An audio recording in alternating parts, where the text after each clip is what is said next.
Salut à tous, c'est Titus01, j'espère que vous avez la patate, les filles comme les gars. Aujourd'hui on va parler d'animés complètement incroyables, des gros bangers, des petites masterclass, et on va être sur plusieurs thèmes. Vous allez avoir de l'ecchi, de la romance, de l'isekai, on va avoir beaucoup de thèmes et j'espère que ça vous fera bien sûr plaisir. Mais avant ça, n'oublie pas d'exploser cette barre de like, de commentaires ou encore de partage, ça me ferait extrêmement plaisir. Si la chaîne te plaît, n'hésite surtout pas bien sûr à aller sur mon Discord ou encore tout simplement sur mon Facebook, ça me ferait aussi extrêmement plaisir. Et aussi de t'abonner, ça serait vraiment tout simplement incroyable. Pour les personnes qui sont en vacances, je vous souhaite bien sûr de bonnes vacances, profitez-en. Et sincèrement, là j'ai des petits bangers, des petits masterclass pour vraiment être tranquillou en mode chillax. Et on va s'attaquer tout de suite sur ces masterclass. Alors on va parler de Witch Watch. On est basé sur un animé basé de 26 épisodes de 24 minutes. Il est sorti tout récemment en avril 2025.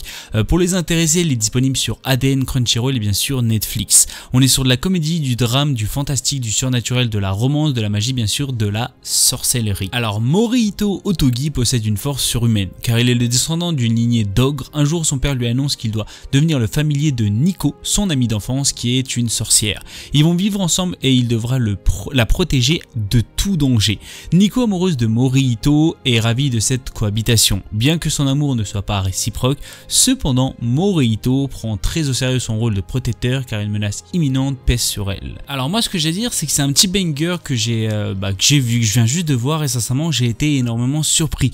Globalement le début commence extrêmement bien et je pense que pas mal de personnes vont vraiment accroché à ce style d'animé qui est vraiment un animé extrêmement mignon à certaines phases, surtout qui est Nico qui est extrêmement mignonne je trouve et qui fait la touche charme dans l'animé, on va pas se mentir, mais globalement je trouve que l'animé en lui-même est quand même un petit banger, c'est-à-dire c'est certes le début mais c'est un très bon commencement et je pense que pas mal de personnes vont adorer ça. On est sur quand même de la comédie, sur du surnaturel, de la magie, de la sorcellerie et je pense que si vous aimez un peu ce style là, je pense que vous allez vraiment accrocher énormément à ce style d'animé qui est pour ma part je pense qu'il y a un très bon début. Alors on va parler de Kowloon Generic Romance. On est basé de 13 épisodes de 25 minutes, c'est sorti en en avril 2025, on est plus sur du drame, de la romance, de l'amour bien sûr et on est basé sur du slice of life. Pour les intéressés, il est disponible sur Crunchyroll. La citadelle de Kowloon, un labyrinthe de ruelles de Bui, Reiko Kujirei et Hajime Kudo sont deux agents immobiliers dans la trentenaire qui sillonnent cette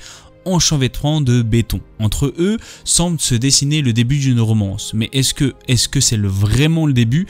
Comment se fait-il que sur la photo trouvée par Reiko, Hajime et elle semblent bien plus proches qu'ils ne le sont actuellement?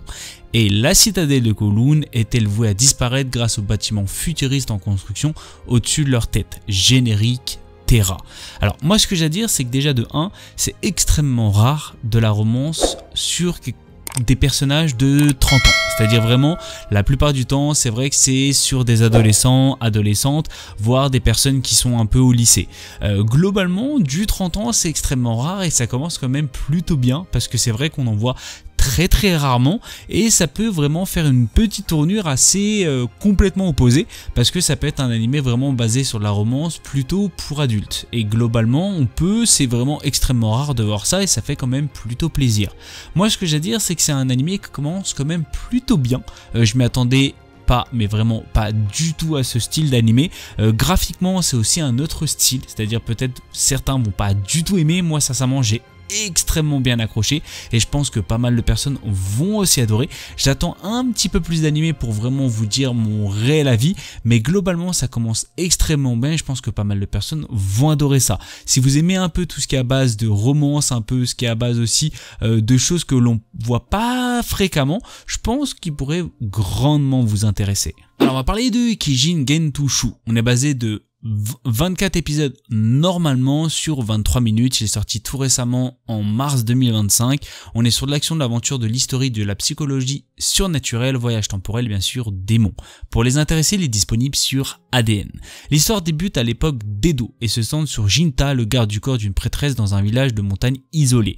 Bien que Jinta soit un étranger pour le village, on lui confie la tâche de traquer un démon dans la forêt afin de le tuer. Mais lors de sa rencontre avec le démon, celui-ci lui annonce un avenir mystérieux et déroutant.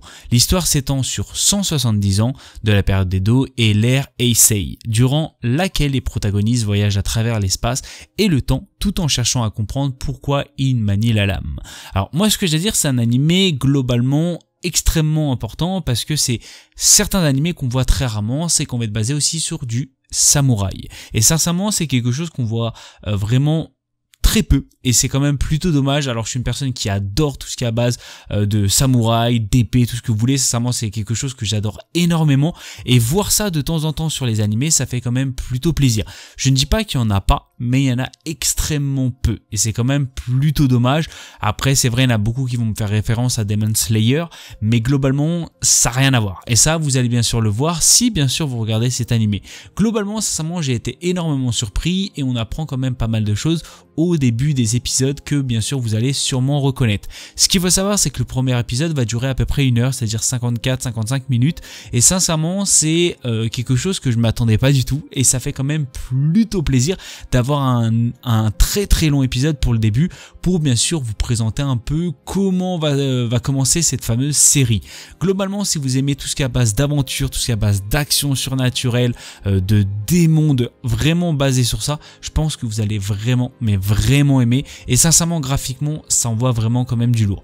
Je vous le conseille, vous n'allez pas du tout être déçu et je pense que vous allez passer un très très bon moment. Alors malheureusement c'est la fin de cette vidéo, j'espère qu'elle vous aura fait plaisir. Si vous avez des idées de vidéos ou encore tout autre, n'hésitez surtout pas, mais vraiment surtout pas à me le dire dans la barre des commentaires. N'oubliez pas d'exploser cette barre de like, de commentaires ou bien sûr de partage, ça me ferait extrêmement plaisir. Si bien sûr la chaîne te plaît, n'hésite surtout pas bien sûr à t'abonner, ça me ferait extrêmement plaisir. Et bien sûr d'aller sur mon Facebook ou encore sur mon Discord. Sur ce, c'était Tuto Commande. Peace.